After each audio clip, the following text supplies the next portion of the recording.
ఇప్పటికే వర్గపోరుతో సతమతమవుతున్న తెలుగుదేశం పార్టీలో ఇప్పుడు హత్య రాజకీయాలు కూడా తెరమీదకొచ్చాయి. ఒక టీడీపీ ప్రజాప్రతినిధిపై అదే పార్టీకి చెందిన ఓ నేత హత్యకు కుట్ర పన్నిన ఘటన ఏపీలో కలకలం రేపుతోంది. ఏలూరు సమీపంలో దెందులూరు ఎమ్మెల్యే చింతమనేని ప్రభాకర్తో పాటు మరో ఇద్దరి హత్యకు కుట్ర పన్నారనే కేసులో వెంకటాపురం మాజీ సర్పంచ్ రెడ్డి అప్పలనాయుడుతో మరో 8 మంది రౌడీ షీటర్లను ఏలూరు పోలీసులు అదుపులోకి తీసుకున్నారు. ఏలూరులోని రౌడీ షీటర్ నక్కలపండు అతని అనుచరులు చింతమనేని హత్య చేసేందుకు ఆయుధాలతో తిరుగుతున్నట్లు జిల్లా స్పెషల్ బ్రాంచ్ పోలీసులకు సమాచారం అందింది.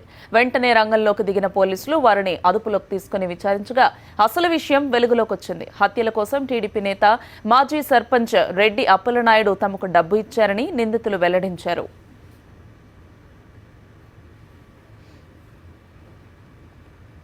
ఈ మేరకు రెడ్డి అప్పలనాయుడు పురంధర్తో పాటు ఏలూరు రూరల్ ప్రాంతానికి చెందిన రౌడీ షీటర్లు నక్కలపండు, షేక్ యాకూబ్, షేక్ లతీఫ్, షేక్ నాగూర్, హరీష్ కుమార్, బేతా రత్నకుమార్, గున్నాబత్తుల సురేష్లను అరెస్టు చేసి ఆయుధాలు స్వాధీనం చేసుకున్నారు. అయితే రెడ్డి అప్పలనాయుడిని 3 రోజుల క్రితం అదుపులోకి తీసుకున్న పోలీసులు రహస్య ప్రదేశాల్లో విచారించి ఈ రోజు మీడియా ముందు ప్రవేశపెట్టారు.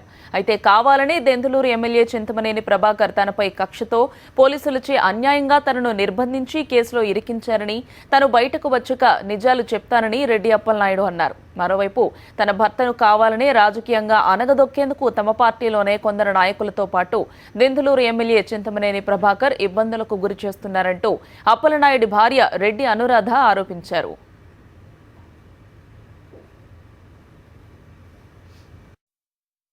మాజీ సర్పంచ్ రెడ్డి అప్పలనాయుడు అనే వ్యక్తి ఒక ప్రజాప్రతినిధి మరియు ఒక రౌడీ షీటరు మరియు ఒక వ్యక్తికి హత్యకు మనసులో ఆలోచన చేసి ఒక కుట్రకి నాంది పలికారు. అది తెలిసిన సమాచారం మేరకు మన ఎస్పీ గారి నాయకత్వంలో స్పెషల్ బ్రాంచ్ వారి సహకారంతో రూరల్ సిఐ గారు కుట్రను భగ్నం చేయగలిగాం. భగ్నం చేసి ఇందులో ప్రత్యక్ష పరోక్ష ప్రమేయం ఉన్న వ్యక్తులందరినీ సుమారు 7 మందిని అరెస్ట్ చేయడం జరిగింది. రెడ్డి అప్పలనాయుడు ప్లస్ 8 మందిని, మొత్తం 9 మందిని నేను సాయంత్రం అదుపులోకి తీసుకుని వారందరి యొక్క వాంగ్మూలాలు నమోదు చేసి వారిని ఈరోజు కోర్టులో హాజరుపెట్టడం జరుగుతుంది. తదుపరి దర్యాప్తులో వెల్లడైన అంశాల ఆధారంగా కూడా తదుపరి దర్యాప్తు కొనసాగబడుతుంది. చెందిన ప్రజాప్రతినిధి క్రిమినల్ కాన్స్పిరసీ వరకు కుట్ర మరియు భారత ఆయుధాల చట్టం అంటే ఇండియన్ ఆర్మ్స్ యాక్ట్ సెక్షన్ 25 కింద రెండు సెక్షన్ల మీద కేసులు నమోదు చేశాం. కుట్ర అయితే హత్యకు కుట్ర పడినట్లుగా ఉంది. దాని మేరకు కోర్టులో పెడతాం. కోర్టులో ఈ ఘటనకు సంబంధించి మరింత సమాచారం మా కరెస్పాండెంట్ వినాయక్ అందిస్తారు. వినాయక్, చెప్పండి, టీడీపీలో హత్య రాజకీయాలకు సంబంధించి మీ దగ్గర ఉన్న ఇన్ఫో ఏంటి? కొద్దిసేపటి పోలీసులు మీడియా ఎదుట మొత్తంగా టీడీపీ జిల్లా అధికార ప్రతినిధి రెడ్డి అప్పలనాయుడుతో పాటు మొత్తంగా 8 మందిని ప్రవేశపెట్టడం జరిగింది. వీరి నుంచి కూడా భారీ ఆయుధాలు స్వాధీనపరచుకోవడం జరిగింది. ఈ 8 మంది కూడా అంటే రెడ్డి అప్పలనాయుడు ఈ ముఠాకి నాయకుడిగా వ్యవహరించాడని పోలీసులు చెప్తున్నారు. ఇతను ప్రస్తుతం టీడీపీ అధికార ప్రతినిధిగా ఉండడంతో పాటు జిల్లాలో గతంలో అంటే ఈయన భార్య గతంలో ఏలూరు మండలానికి ఎంపీపీ కూడా పనిచేయడం జరిగింది.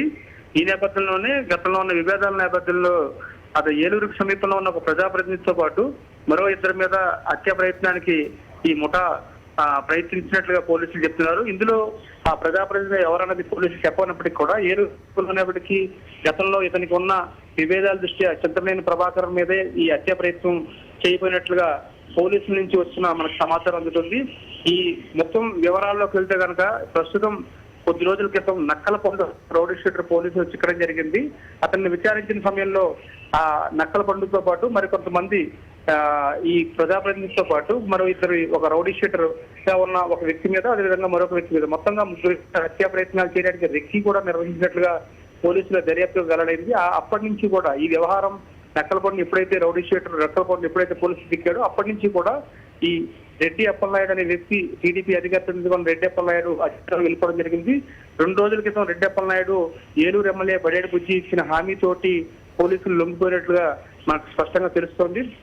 ఈ 2 రోజుల నుంచి పోలీసులు విచారించిన తర్వాత రెడ్డి అప్పలనాయుడు కూడా ఈ కుట్రలో ప్రధాన సూత్రధారిగా ఉన్నట్లుగా నక్కలపండు చెప్పిన దాని ప్రకారంగా పోలీసులు కేసు నమోదు చేసినట్టు తెలుస్తుంది. ఈ నేపథ్యంలోనే చింతమనేని ప్రభాకర్తో పాటు మరో 2 వ్యక్తుల మీద హత్యా ప్రయత్నానికి వీరంతా కూడా కుట్ర పన్నట్లుగా పోలీసులు వెల్లడించడం జరిగింది. కానీ స్పష్టంగా చింతనేని ప్రభాకర్ మీదే వీరు హత్య ప్రయత్నానికి పాల్పడ్డారా లేదా మరో ప్రజాప్రతినిధి కూడా పోలీసులు ఆ ప్రజాప్రతినిధి పేరు మాత్రం బయటకు చెప్పలేదు.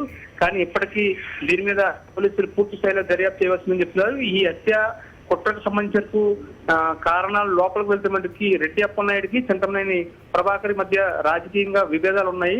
ఏలూరు రూరల్ మండలానికి సంబంధించి కొద్ది రోజుల క్రితం వరకు కూడా రెడ్డి అప్పలనాయుడు భార్య రెడ్డి అనురాధ మండలాధ్యక్షులుగా పనిచేసింది. కానీ 2.5 సంవత్సరాల ఒప్పందంలో భాగంగా ఆమెను తొలగించామని చెప్పడం జరిగింది. ఇందులో భాగంగానే చింతమనేని ఒత్తిడితోటే ఆమెను పదవి నుంచి తొలగించి చింతమనేనికి సంబంధించిన మనిషిని అక్కడ ఎంపీపీగా నియమించడం జరిగింది. ఈ నేపథ్యంలోనే చింతమనేని మీద అప్పట్లోనే ఆయన ప్రెస్ మీట్ పెట్టి మరి ఆయన తీవ్ర ఆగ్రహం వ్యక్తం చేయడం జరిగింది. చింతమనేని డబ్బులు తీసుకున్నారంటూ కూడా ఆయన ఆరోపించడం జరిగింది. ఈ నేపథ్యంలోనే చింతమనేని మీద ఉన్న కక్షతోటి ఈ కుట్రకు పాల్పడినట్లుగా పోలీసులు చెప్తున్న పరిస్థితి. Thank you Vinayak, thank you for the updates.